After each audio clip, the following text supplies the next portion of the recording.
Using images is a great way to break up text, highlight your product or portfolio, and showcase your brand's personality. After you add images to pages on your site, you can resize them to make the images bigger or smaller on the page. Also, keep in mind, every Squarespace site has responsive design.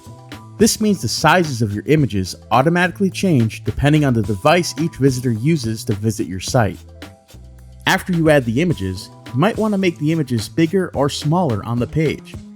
For example, an image could be too large, overwhelming the rest of the page's content, or your logo might be too small, making it difficult to read.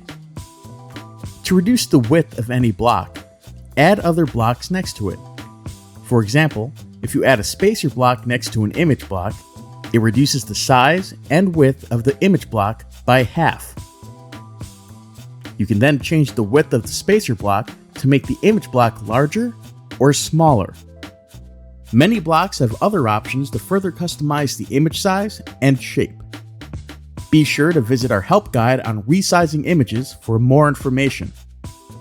Let us know if you have any more questions. We're always here to help.